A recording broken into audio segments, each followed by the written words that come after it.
মারোয়া নামটা হয়তো অনেকে শুনেছো, যেটা বিয়ের আগে হয়। অন্য কাস্টের হয় কিনা যায় না, কিন্তু আমাদের আদিবাসীদের হয়। অনেকে মারোয়া জিনিসটা শুধু শুনেছিলে, আজকে দেখেও নিবে। আর আদিবাসীরা তো সবাই দেখেছো। তো প্রথমেই বলি, এটা সারনা ধর্মের বিয়ে, মানে ওরাও আদিবাসী। আগে তো আমি আদিবাসীদের বিয়ে বাড়ি দেখিয়েছিলাম, এবার বিয়ের আগে মারোয়াটা দেখো। একদম প্রথম থেকে শুরু করি। প্রথমে বিয়ের মণ্ডপ, বা আমরা বলি মারোয়া, তার মাঝে ছোট বাঁশের গাছ লাগানো, তাও আবার বাঁশের গাছের আগাল যেন না ভাঙা থাকে। তারপর শুরু হয় কারসা বানানো পদ্ধতি, যেটা অনেকে দেখোনি, আজকে দেখে নাও। প্রথমে ধানের শীষগুলো সুন্দর করে বেছে নিতে হয়। আর শীষ বাছার জন্য 3টা ছেলে লাগে, যারা এখনো বউয়ের মার খায়নি, মানে বিয়ে হয়নি। সুন্দর করে ধানের শীষগুলো বাছার পর খড় আর ঝাঁটার খিল দিয়ে এরকম বানানো হয়। এটার নাম কি আমার জানা নেই। তারপর এটা বানা হয়ে গেলে তার আগালে একটা শুকনো লঙ্কা লাগিয়ে দেওয়া হয়। আর এই যে এই কলসিতে কারসা বানানো হবে, তারপর এটার ভেতরে অনেক কিছু দেওয়া হবে। আমি একটা একটা করে বলছি। প্রথমে নিম দাঁতন গুলো দিতে হবে কলসির ভেতরে। তারপর ধানের শীষগুলো সাইজ মতো কেটে নিতে হবে, যাতে কলসিতে সাপোর্ট করে। তার সাথে হলুদ আর দুবলা ঘাস একসাথে বেঁধে ঢোকানো হয়। তারপর আতপ চাল, যে কোনো ধানের, তার সাথে চালাটা 3টে লাড্ডু ভেতরে দেওয়া হয়। এবার ধানের শীষগুলো গাঁথা হয়। গাঁথার পর ঠিক এরকম দেখতে লাগে, খুব সুন্দর। ধানের শীষগুলো এমন ভাবে গাঁথা হয় যাতে উপরে একটা প্রদীপ রাখা যায়। প্রদীপ আর সুলতার সাথে আরো অনেক কিছু দেওয়া হয়, যেমন আটা, লবণ, সরিষা দানা, মাসকালাই ডাল। এগুলো সব দেওয়ার পর ঝাঁটার খিল আর খড় দিয়ে যে বানানো হয়েছিল ওটাও লাগিয়ে দেওয়া হয়। তারপর প্রদীপে খাঁটি সরিষার তেল দেওয়া হয়। তারপর বাঁশের তৈরি বড় বড় দুটো ঝাঁকা, আমাদের ওরাও ভাষায় বলি আমরা দাউরা। একটা ঝাঁকাতে থাকবে একটা দাতুন, 3টা চালের আটা, লাড্ডু, কাঁচা হলুদ আর দুব্বা ঘাস। তারপর ওটাতে বেঁধে দেওয়া হয় খড়ের তৈরি বউবর। এবার কাকুরা খাচ্ছে হাড়িয়া আর আমরা খাচ্ছি লাড্ডু,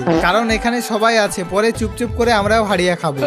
আর এই লাড্ডুগুলো এখানে উপস্থিত সবাইকে দেওয়া হয়। আর একটু সাবধানে খেতে হয়, কারণ কোনো লাড্ডুতে লঙ্কা দেওয়া থাকে। আর বিয়ে বাড়ি মানেতে জানো, বুড়া ছোড়া সবার আনন্দ। এবার আরেকটা ঝাঁকার জন্য ধান কাটা কাঁচিতে আগালের দিকে সাদা কাপড় বেঁধে দিলাম। দাতুনেও সেম করে বেঁধে দিলাম। প্রথমবার বাঁধছিলাম, তাই বুঝতে পারছিলাম না কেমন বাঁধবো। আর এগুলো বাঁধা হয়ে গেলে একটা ঝাঁকাতে ঢুকিয়ে দেওয়া হয়। এরকম করে হলো দুটো ঝাঁকার একটা কারসা, মানে কলসিটা। এবার শুরু হলো নাচানাচি, মানে যার বিয়ে তার 3টা বৌদিকে এই 3টা জিনিস দেওয়া হবে। তাদেরকে একটা একটা করে এগুলোর দায়িত্ব দেওয়া হবে। তারা এগুলো ধরে বরযাত্রী নিয়ে যাবে, সেটা না হয় পরে দেখা যাবে। এখন এগুলো নিয়ে একটু নাচানাচি করতে হবে, সেই মতে 3টা বউ এগুলো নিয়ে নাচ করবে। আর বউগুলো যারা জানে না তাদেরকে একটু সাবধান করে দিচ্ছি, কারণ তোমাদেরকে এরকম কোনোদিন করতে হবে। তাই মনে করে রাখবে, যে ঝুড়িতে বউ বর থাকে ওই ঝুড়িটা একটু বেশি ভারী থাকে, একটু না বেশি বলা যেতে পারে, কারণ ওটাতে বউ বরের সাথে ইট পাথরও ঢোকানো থাকে।